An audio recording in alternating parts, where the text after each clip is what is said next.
Dans le monde, c'est plus de 600 000 femmes qui ont le cancer du col de l'utérus, avec plus de la moitié qui décèdent. Et sur la Côte d'Ivoire, nous sommes à des chiffres qui est sous-estimé. On est autour de 2067 cas pour 1417 décès. Bonjour, je suis agent de santé Anne. Je viens par rapport au dépistage. Quand tu rentres, tu fais comme ça et tu tournes pour que ça puisse sortir.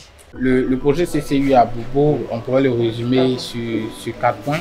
Le dépistage organisé qui implique les communautés, parce que la politique de Médecins du Monde, c'est d'arriver donc à une certaine autonomisation des populations à décider pour elles-mêmes.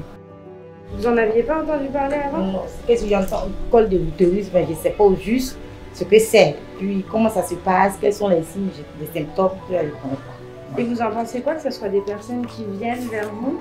Moi, je suis heureuse parce que je me dis que c'est important d'être informé. Parce que quand on entend cancer déjà, on attribue ça à la mort automatiquement. Donc si tu es informé, c'est encore mieux de prendre des précautions et des dispositions. Donc je suis très contente. Okay. Très contente. Merci beaucoup. Ces prélèvements vont être acheminés donc, au niveau du centre antituberculeux et vont être techniqués via une autre innovation aussi qui est le gène expert. Si HPV positif, on invite les femmes au niveau maintenant du centre de santé. On a l'autre innovation qui est le traitement par thermocoagulation. La sexualité dans sa globalité est tabou en Côte d'Ivoire et le cancer du col de l'utérus n'est pas en marge en fait. Il y a toujours quelqu'un qui a eu un membre de sa famille, proche ou non proche, ou un ami qui a souffert de cette maladie et qui en est mort. Le district dans lequel on travaille actuellement, il n'y avait aucun centre de santé public qui proposait le dépistage du cancer du col de l'utérus. Actuellement, il y a beaucoup d'engouement autour du projet. On a commencé le dépistage il y a 1 mois. Aujourd'hui, on a une 50aine d'écouvillons par jour. On aimerait pouvoir continuer notre approche pilote en élargissant à Abidjan, mais aussi en essaimant sur d'autres villes, comme à San Pedro notamment, ou dans d'autres villes du pays, où la question des cancers est peu traitée. On a un paradoxe ivoirien, on a un des pays qui est moteur économique de la région et qui a encore des indicateurs de santé sexuelle et reproductive qui sont problématiques. Dans le volet santé sexuelle et reproductive, on a aussi une problématique liée à la mortalité maternelle en lien avec les grossesses non désirées et les avortements non sécurisés.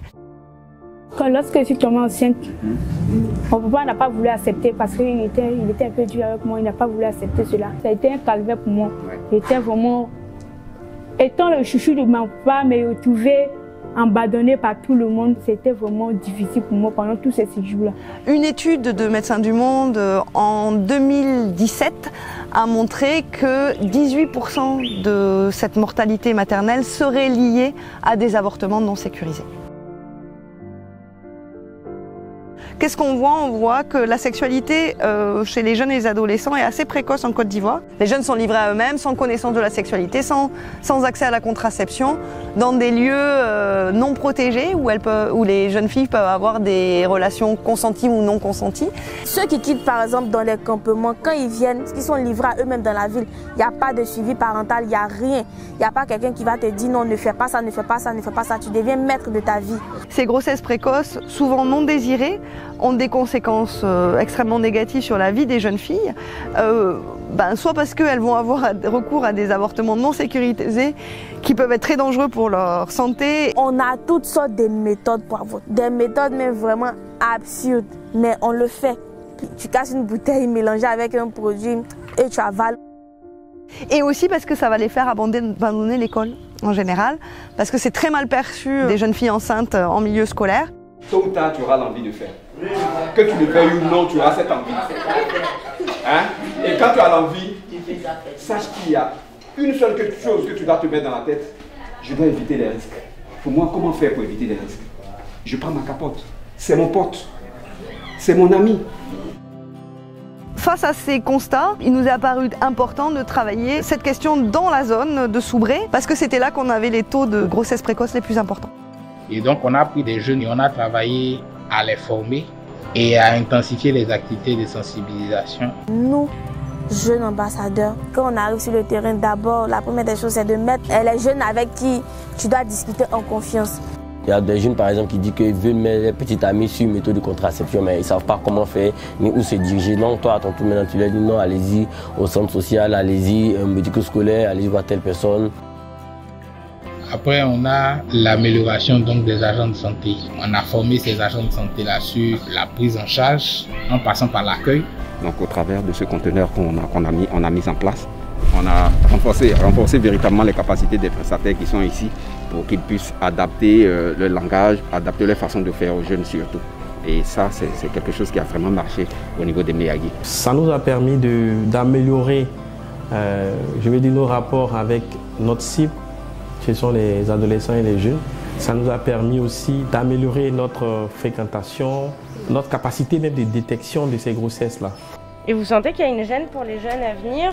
Les jeunes, ils se sentent plus à l'aise maintenant. Ouais. Surtout qu'on nous a offert un local. Ouais.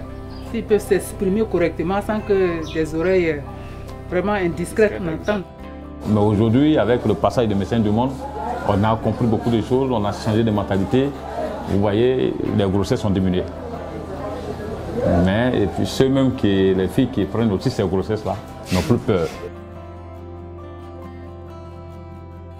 On a une approche par les droits.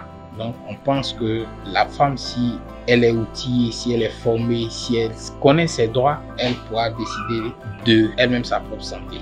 On souhaite vraiment que l'État de Côte d'Ivoire arrive à pérenniser les activités qui sont faites dans le cadre de ce type de projet. C'est ça le gros enjeu en fait, c'est ça la grosse difficulté. Comment on arrive réellement à pérenniser nos actions. C'est pour ça qu'on travaille beaucoup aussi sur le plaidoyer pour faire changer les politiques, pour faire changer certaines normes. Quand il y a des décisions qui sont prises ou des lois qui sont changées, c'est un peu gage de pérennité par rapport à certaines actions. Sans contraception, pas de connexion. Pas de connexion. Pas de connexion. Sans contraception, pas de contraception. Il n'y a pas de connexion. Le wifi est gratuit.